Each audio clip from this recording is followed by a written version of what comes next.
Oh ya, saya mendapat banyak pengalaman di Bali 1 tahun 2 bulan. Kebetulan wilayahnya juga yang cukup panjang ya, di 3 provinsi. Ada keunikan-keunikan di setiap provinsi dengan tradisinya masing-masing. Eh, Banyak kita membuat kegiatan-kegiatan dengan masyarakat. Ada beberapa yang mudah-mudahan bisa kita kerjakan berlanjut dan juga lebih dimodifikasi sehingga lebih bermanfaat buat masyarakat di Kodam 9 Dayana. Pak, sebelum meninggalkan Bali, apa pesan Pak yang dititipkan terkait kasus pandemi COVID di Bali? Nah, kalau COVID kan sebetulnya kita sudah baik lah cara penanganannya. Sampai dengan saat ini kita masih naik tapi tidak terlalu parah. Yang penting kita konsisten untuk melaksanakan, ya balik lagi protokol kesehatan 3T, isolasi terpusat. Nanti pemerintah sudah kita sering mengadakan rapat untuk tetap menyiapkan rumah sakit dan lain sebagainya. Saya pikir kalau kita semua konsisten ini, ya kita bisa menekan COVID ini supaya tidak jadi besar. Pak, sebelum ini kan Bapak konsen untuk bantuan di daerah mengenai pengadaan air, bantuan itu untuk kedepannya program itu akan dilanjutkan apa seperti apa? Seharusnya ini akan berlanjut ya, karena kami juga sudah mempresentasikan pada saat kunjungan Wapres di NTT. Itu ada petunjuk dari Presiden supaya mengatasi tentang stunting.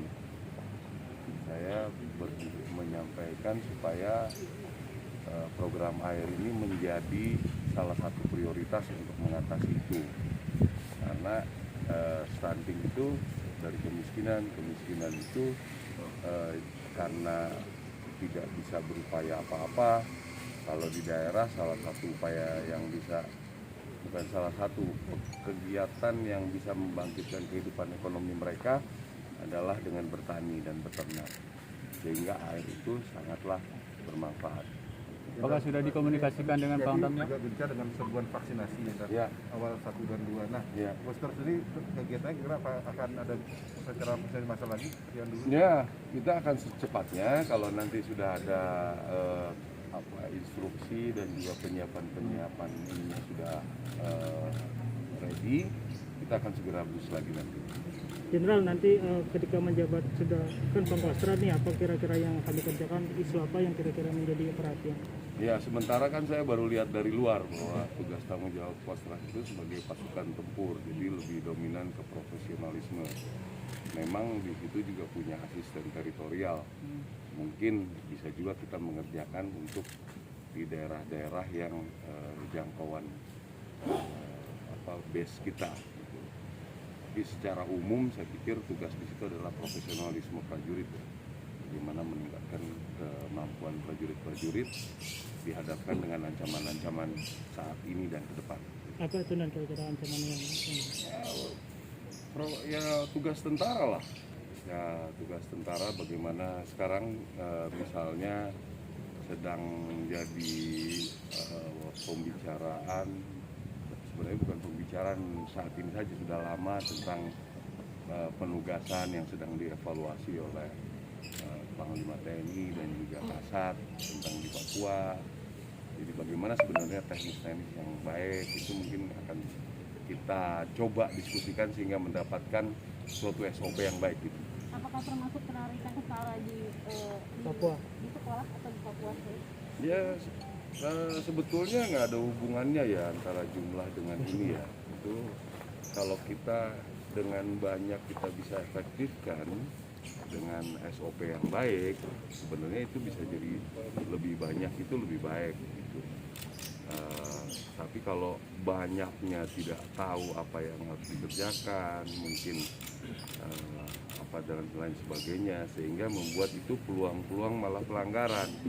Ini yang mungkin salah satu yang nanti akan kita saya akan lebih detailkan lagi setelah nanti mulai bekerja. Selain Papua Pak, itu yang memang menjadi konsentrasi nanti ke depannya Ya, kalau kita lihat perkembangan zaman ini kan tentara ini bagaimana mempertahankan negara kesatuan ini. Ya, jadi kita tidak bisa juga mengindahkan tentang kemampuan alutsista untuk menghadapi musuh dari luar. Itu juga banyak. Kemarin kami baru rapim di Kemhan, itu sudah kita diskusikan juga.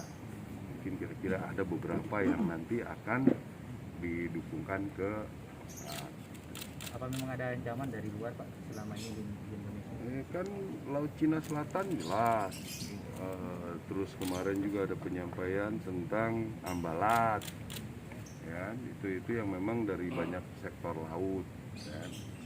Mungkin yang nanti yang darat ya Papua misalnya gitu. Ada lima wilayah yang memang perlu diantisipasi. Mana saja itu Pak? Ya itu Ambalat, Laut Cina Selatan, Papua, apalagi ya kemarin Aceh, terus apa itu memang masih ada yang perlu diselesaikan dengan baik. Jelas sedikit ini tanggapan Jelas mengenai sekarang kan yang diangkat ke lingkaran dekat istana kan masih orang-orang dekat istana juga. Tanggapan Anda Jelas? Ya apa salah jadi kalau saya dekat gitu ya. Jadi kalau saya yang ngangkat saya kan bukan saya sendiri. Jadi saya terus terang pribadi saya tahu persis presiden itu bagaimana bekerjanya. Ya, kebetulan saya bertahun-tahun dengan beliau. Saya rasa kalau saya harus bicara tentang jabatan saya ke beliau, saya nggak tega lagi saya kalau lihat cara kerja beliau gitu. Ya, jadi saya sama sekali tidak ada satu kata pun mau jadi apa. Ya, saya dikasih di Pangdam Udayana juga saya nggak tahu dulu. Mau jadi Pangkostrat pun saya nggak tahu dulu. Saya tidak pernah terucap untuk mengatakan itu. Jadi ya kalau ada tanggapan begitu ya silakan saja lah. Intinya bertugas ya Jelas. Dia bertugas Saya ya. bekerja saja. Ya. Dan tidak ada berkaitan dengan Pak Luhut gitu ya Pak? Ya mau saya tolak juga berkaitan bagaimana coba ya. Jadi ya, kami nggak begitulah. Saya pikir juga. Kenapa harus mesti menginginkan suatu tanggung jawab terlalu tinggi-tinggi? Tanggung jawabnya besar, ya, mengerjakan seperti itu. Saya harus memulai lagi menata segala macam. Ya, saya kalau pribadi enak di Bali lah, bisa sunset ya kan. Kemarin 5 hari sunset saya hilang, rugi rasanya kemarin di Jakarta. Jadi ya itu, kalau orang menganggap hal seperti itu, ya kalau saran saya, kalau mau jadi pengamat, amatilah dengan baik. Ya, bagaimana track recordnya, bagaimana ininya, sehingga kalau berbicara enak.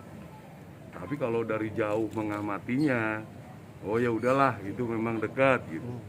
Nah, jadi saran saya itu diamati track recordnya. Ini anak nih gimana nih? Atau mungkin survei, tanya si anggotanya bagaimana, dia bikin apa, dia bagaimana gitu. Jadi itu namanya baru pengamat. Kalau dari jauh apa ya namanya kira-kira ya? Peninjau lihat gini.